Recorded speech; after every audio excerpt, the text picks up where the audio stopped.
Iniurong sa Desyembre ang pagsisiyasat ng NBI kay Vice President Sara Duterte matapos niyang hindi sumipot ngayong araw.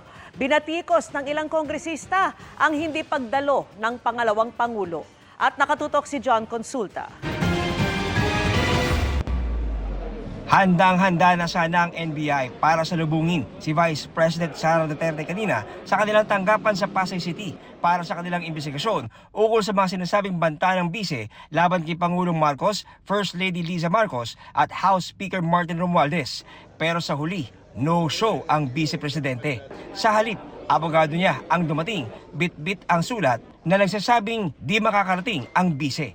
Our client will not be able to appear at our scheduled investigation as she will be attending to office matters requiring her urgent attention as a consequence of the ongoing House of Representative Committee on Good Government and Public Accountability inquiry into the office of the Vice President. Matatanda ang unang sinabi ng bise na di siya makakapunta sa NBI dahil kasabay nito ang pagdinig ng House Committee na nag-iimbestiga sa confidential funds ng OVP at DepEd.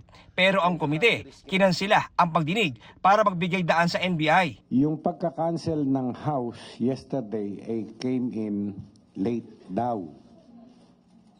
Late na yan na natanggap. So she is not ready for the NBI investigation. Dahil dito, itinakda ng NBI ang December 11 bilang bagong petsa para makapunta sa kanila si VP Sara. Bakit ganun kalayo? Para mabigyan siya ng pagkakataon na mag-prepare. Pero sa sulat ni VP Sara, nakasaad ang ilan sa kanyang request sa NBI. Meron siyang request, a clear copy of the complaint filed against her, the documents initiated sa investigation, at yung mga possible questions na aming itatanong sa kanya. Yun pong pagbibigay namin ng possible question ay pinag-uusapan tanga namin. Hindi pa yun ang final na aming magiging action. But then, a-appraise namin siya kung ano yung iniimbestigahan namin. Ayon sa NBI, si sentro sa dalawang bagay ang kanilang magiging pagtatanong kay VP Sara. Ang iniimbestigahan namin, yung video clips where nag-threat siya na may nakausap na siyang tao na papatay kay Presidente, sa First Lady at sa Speaker. At yun ay gagawin pagka siya ay namatay. Yun, i-clarify natin maigi yun. Ang hinihingi lang namin, justification, bakit nasabi mo yan? Reason, bakit nasabi mo yan? Anong background, bakit nasabi mo yan? Lahat tatanungin namin sa kanya. May claim din siya na there is a threat on her life.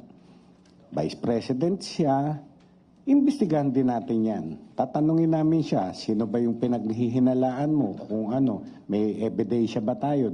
Bukod kay VP Sara, may iba pa mga personalidad ang ipapasupina ng NBI kaugnay sa gumugulong na investigasyon. Kabilang dyan ang ilang kasama niya sa Zoom press conference. Giit ng NBI, patas ang kanilang magiging pag-iimbestiga sa usapin na may kaugnayan kay VP Sara. Pero sakaling muling hindi makarating ang Vice Presidente sa December 11, ayon sa NBI, Sa December 11, comes December 11, notified siya for example at ayaw niya pa rin magpunta,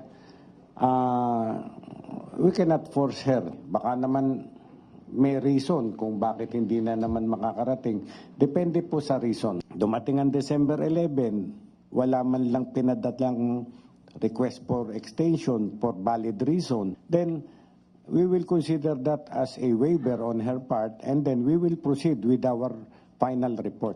ang di pagharap ni VP Sara sa NBI ngayong araw, binatikos ng Vice Chairman ng House Committee on Good Government and Public Accountability na si Congressman Jay Kong Hoon.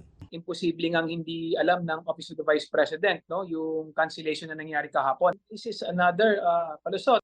Dito natin nakikita na pag ikaw ba makapangyarihan at mayaman, hindi ka na kailangang humarap. Ganito rin ang sabi ni House Deputy Majority Leader Paulo Ortega, sa di pagsipot ng bise, hindi raw leadership kung pagiging arogante ang kanyang pinakita. Sinusubukan pa namin makuha ang panig ng NBI at ni VP Sara ukol dito. Para sa GMA Integrated News, John Consulta, nakatutok 24 oras.